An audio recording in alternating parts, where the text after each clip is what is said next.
Hey, everybody.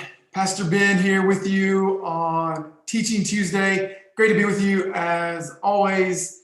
I want to just say a quick word of thanks to really all of our staff, but especially Virginia and Callie, who just absolutely knocked it out of the park creating this Advent devotional and the whole Advent kit, with the Advent candles. So Advent begins this Sunday, November 29th. If you don't have one of these yet, let me know how we can get you one. We want to put it in your hands for a lot of reasons. It's created by you, and it's just awesome. But also on Teaching Tuesdays, I'm going to be using this devotional.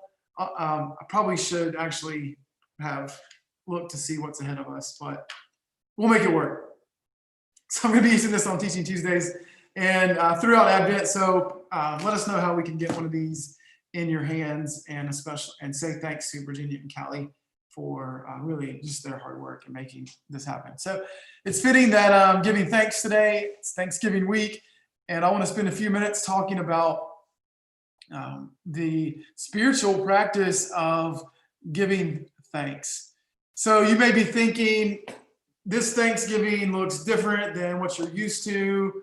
Maybe you're having to cancel plans or rearrange plans and do things differently than what you thought.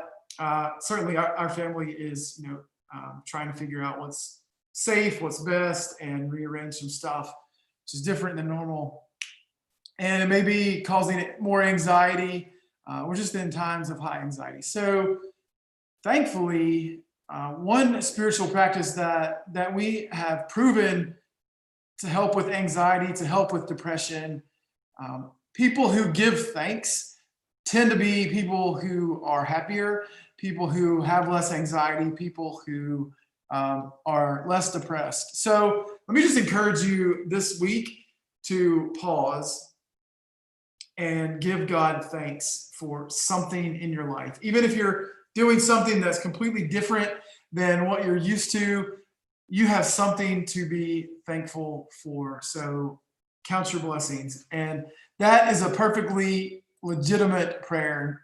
In fact, Meister Eckhart, who is the great German mystic theologian from the 13th century, this is one of my favorite quotes of all time. He says, if the only prayer you ever say in your entire life is thank you, it will be enough. So that doesn't have to be a fancy prayer. Don't get caught up in, I didn't say enough words. If all you ever say is thank you, it's enough. Paul says in 1 Thessalonians, give thanks in all circumstances, for this is God's will for you in Christ Jesus. It's this spiritual practice of gratitude, a spiritual practice of giving thanks. And I want to encourage you to practice that this week during Thanksgiving. In fact, comment in the comment section something that you're thankful for. And as you do that, if it's somebody, many of us are thankful for people. Tag them in the post or send them a note. Let them know that you're thankful. That can really make a difference in somebody's life. And I'm super thankful for you on this day, this week. I'm thankful for you, for the person that you are, and that you are a child of God. So remember this week to give thanks, and let that be a reminder to you of God's love at work in your life.